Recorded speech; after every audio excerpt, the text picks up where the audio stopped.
ہم اپنے جو ہمارا ٹریڈیشن سے دور ہو جائیں گے, سویلائزیشن سے دور ہو اس سے جائیں آٹومیٹکلی ہم دور گے. ہو لیکن انگلش لینگویج ضروری تو ہے. انگلش لینگویج بالکل ضروری ہے, آپ کے بہت زیادہ کام آئے گی. ہمارا جو آگے کا دور ہے, اگر ہم اسی دور اگر ہسٹری انگریزی زبان میں پڑھائی جائے تو کوئی برائی تو نہیں؟ کوئی برائی نہیں ہے بالکل. لیکن ہماری جو ہماری جنریشن ہے اس کو موبائل سے, گیمنگ سے اس طرح کنیکٹ کر دیا گیا ہے کہ وہ آٹومیٹکلی اپنے جو جنرل ایکٹیویٹیز ہیں اس سے بھی دور ہو گئی. Even book reading, listening, writing, paintings, arts, ہر چیز سے وہ دور ہوتی جا رہی ہے. صرف وہ موبائل گیمز کی طرف آ گئی ہے, وہ ویڈیوز کی طرف آ گئی ہے, یا ٹک ٹاکس وغیرہ اس سائڈ پہ آ گئی ہے. تو کیسے اس لعنت سے یا اس مشکل سے نجات دلوائی جائے اپنی نسل کو آنے والی؟ میں ایز اے ٹیچر بھی ہوں.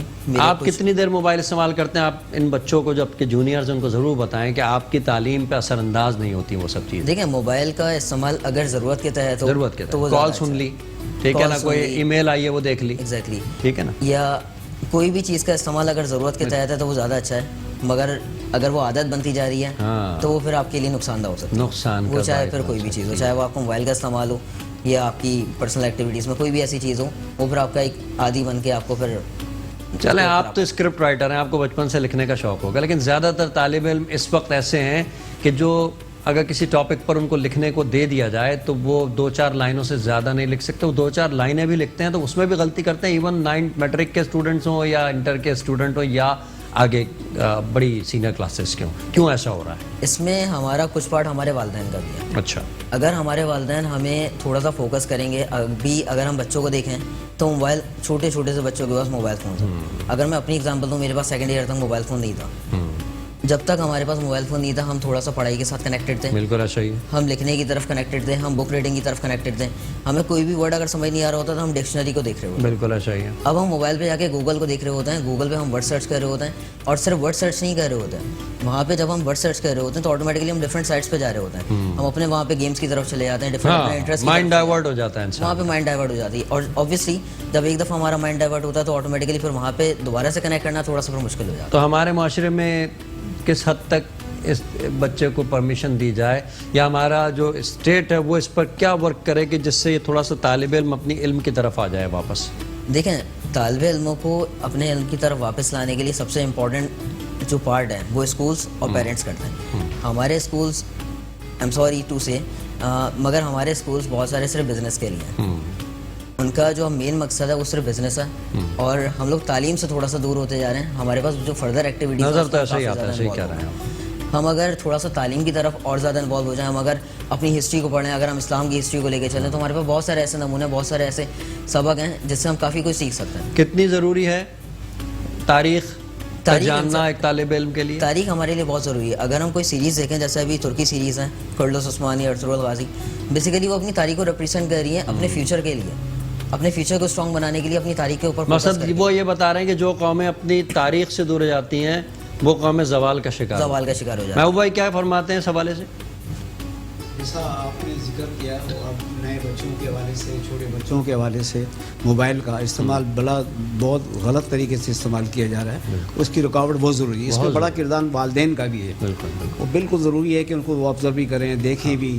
تو یہ تھوڑا سا اس میں کوتاہیاں ہو رہی ہیں, جس کو بچے وہ مائنس کی طرف جا رہے ہیں بجائے کہ پلس کی طرف جائیں. وقت مقرر کر دیا جائے والدین کے سامنے, بچے نے گیم کھیل لیا آدھا گھنٹہ 1 گھنٹہ, بس پازیٹیو لے, اس کے اندر کوئی بات نہیں. مطلب دینا بھی ضروری ہے نا. وہ ظاہر ہے کہ پوری دنیا کے ہاتھ میں دیکھ رہے ہیں بچے, تو وہ تو پھر گھر آ کے ضد کریں گے, کمپلیکس کا شکار ہو جائیں گے.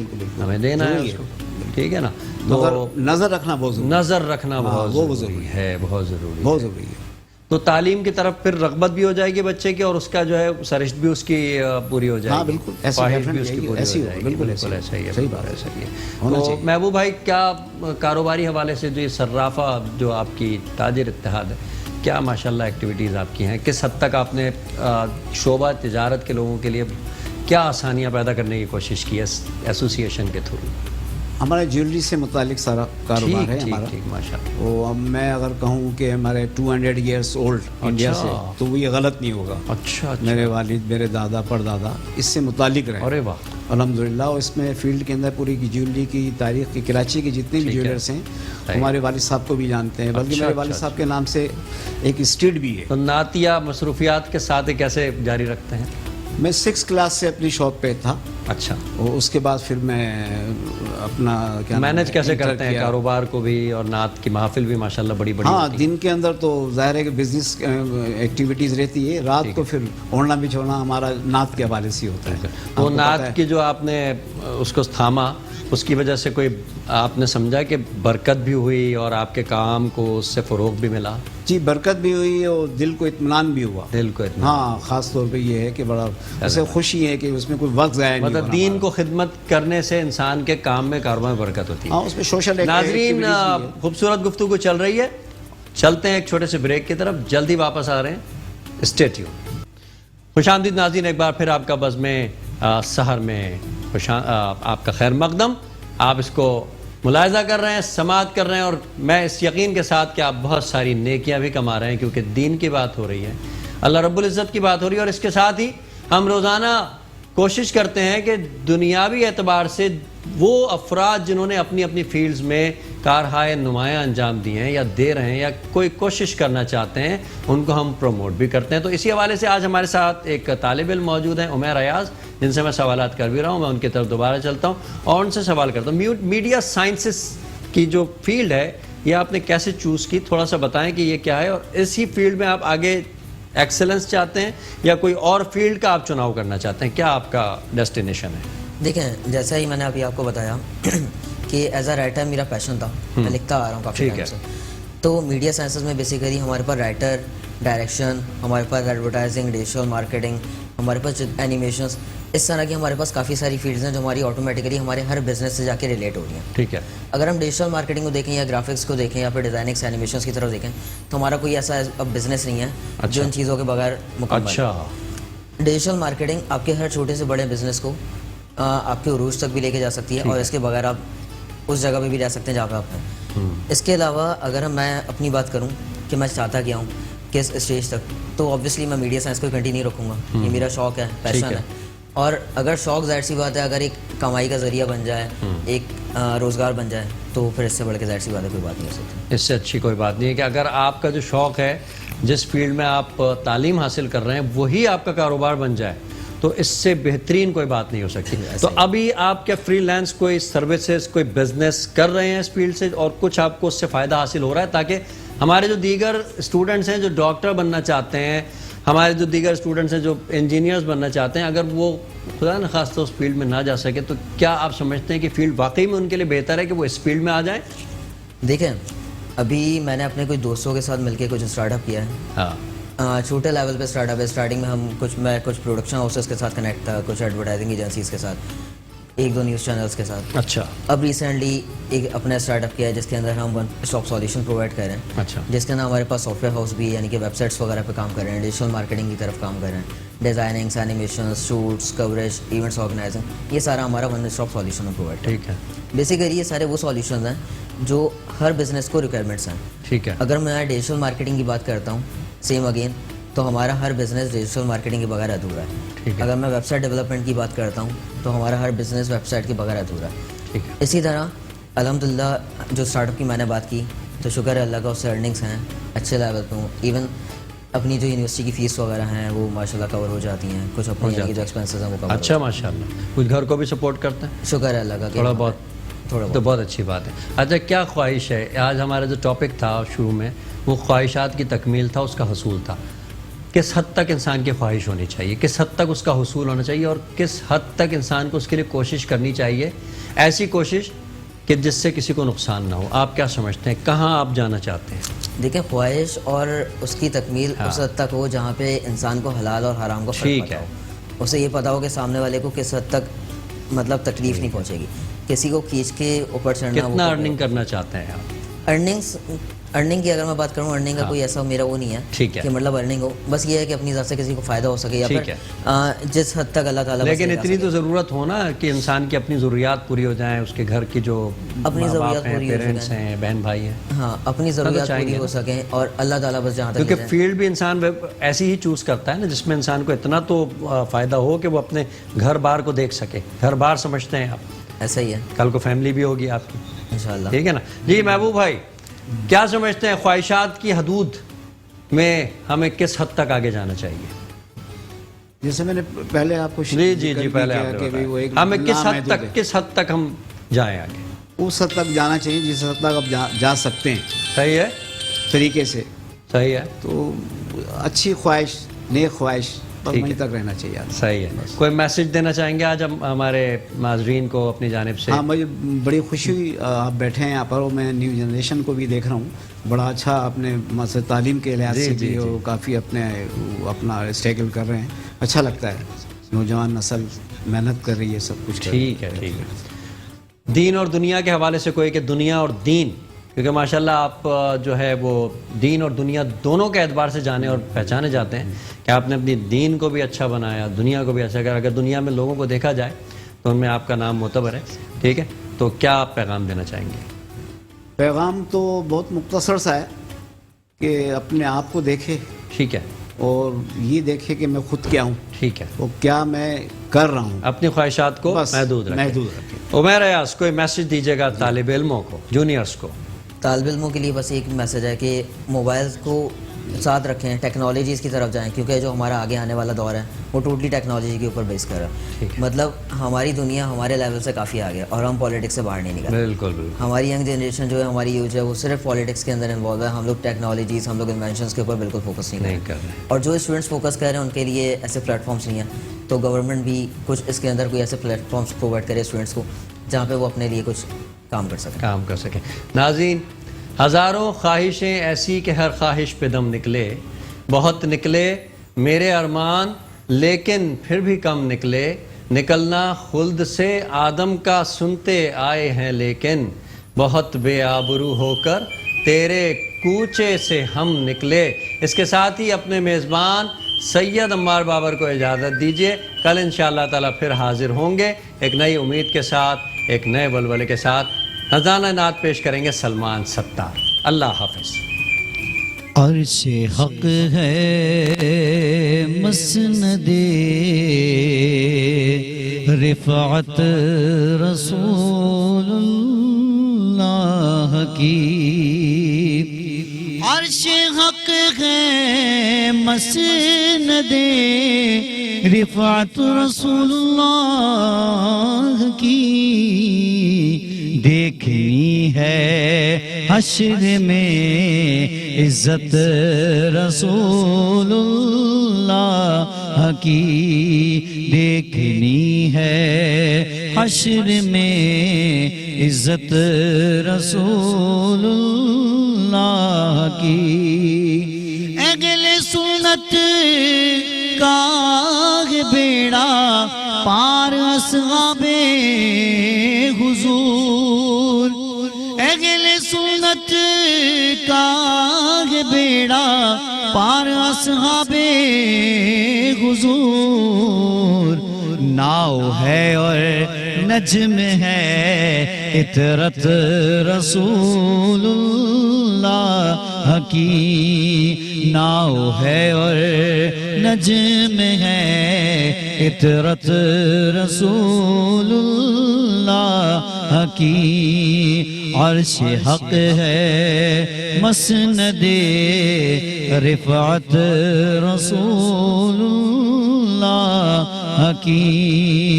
سورج الٹے پاؤں پلٹے چاند اشارے سے ہو چاک. سورج الٹے پاؤں پلٹے چاند اشارے سے ہو چاک. اندھے ملک دیکھ لے قدرت رسول اللہ کی. عرش حق ہے مسند رفعت رسول اللہ کی. اے رضا خود صاحب قرآن مداح حضور. تجھ سے کب ممکن ہے پھر مدحت رسول اللہ کی. عرش حق ہے مسند رفعت رسول اللہ کی. دیکھنی ہے حشر میں عزت رسول